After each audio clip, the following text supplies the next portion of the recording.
আসসালামু আলাইকুম, সবাই কেমন আছেন? আশা করি ভালো আছেন। অনেকদিন পর একটা নতুন রেসিপি নিয়ে আসলাম, কলিজা ভুনা। এখানে আমি গরুর গোস্তর কলিজাগুলো গরম পানি দিয়ে আগেই ধুয়ে নিয়েছি। তারপরে এখানে পেঁয়াজ মরিচ কেটে নিয়েছি। এখানে পরিমাণ মতো মশলা নিয়ে নিয়েছি, দেখতেই পাচ্ছেন। আমি কিন্তু কলিজাগুলো গরম পানি দিয়ে ভালোভাবে ধুয়ে নিয়েছি। তারপরে এই তো কড়াইয়ে তেল দিয়ে দিয়েছি, তেল গরম হয়েছে, পেঁয়াজ মরিচগুলো ভাজলাম। ভাজা শেষে এই তো মশলাগুলো দিয়ে দিচ্ছি সবগুলো। দিয়ে এখানে আমি কলিজাটা দিয়ে দেব। মশলাগুলো একটু কষাচ্ছি ভালো করে। কষানোর পর আমি গরুর কলিজাগুলো দিয়ে দেব। একটু পানি দিয়ে মশলাগুলো কষাচ্ছি। মশলাটা ভালোভাবে কষানো হয়ে গেলে আমি কলিজাগুলো দিয়ে দেব।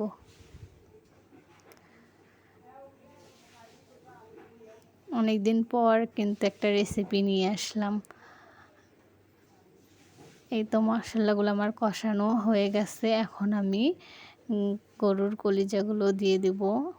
তো দিয়ে দিচ্ছি। গরুর কলিজাগুলো কিন্তু আমি আবার বলতেছি, গরম পানিতে আমি ভালোভাবে ধুয়ে নিয়েছি, না হলে তরকারির কালারটাই নষ্ট হয়ে যায়। আর গরম পানিতে ধোয়ার পরে দেখবেন মানে লাল লাল পানিগুলো বের হয়ে আসতেছে। এই তখন কলিজাটা ভালোভাবে কষাচ্ছি। কষানোর পরে আমি পানি দিয়ে দেব একটু। কলিজা ভুনা কার কার ভালো লাগে একটু কমেন্টস করে আমাকে জানাবেন। এই তো কষাচ্ছি, হাতে একটু সময় নিয়ে 5 থেকে 10 মিনিট এভাবে কষাবো। কষানোর পর কিন্তু পানি দিব সিদ্ধ হওয়ার জন্যে।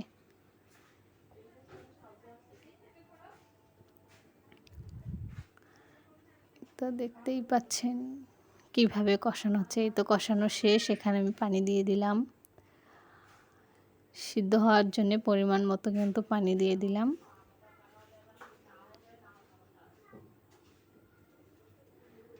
এখন ঢাকনা দিয়ে ঢেকে দিলাম। ঢেকে দেওয়ার পর মাঝখানে কিন্তু আমি 10 মিনিট পরে তো ঢাকনাটা উঠে আবার একটু নাড়াচাড়া করব।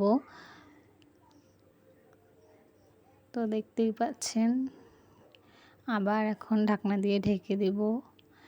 ঢেকে দেওয়ার পর সিদ্ধ হওয়া পর্যন্ত অপেক্ষা করব। যখন এরকম একটু কালারটা আসবে, এখন কষবো, ভালোভাবে কষাবো। কষাইতে কষাইতে ঠিক যখন এরকম তেল উপরে চলে আসবে, তখনই ভাববেন হয়ে গেছে। এই তো এরকম দেখেন, একদম কষাইতে কষাইতে তেল বের হবে। তারপরে একটু জিরে গুঁড়ো দিয়ে আমি কিন্তু এটা নামাবো। জিরে গুঁড়োটা দেওয়াটা কিন্তু স্ক্রিপ্ট, আমি কিন্তু এখানে জিরে গুঁড়ো দিয়ে দিয়েছি। এই তো আমার রেসিপিটা এখানেই রান্না শেষ। আজকে এই পর্যন্তই। আপনারা ভালো থাকবেন। খোদা হাফেজ।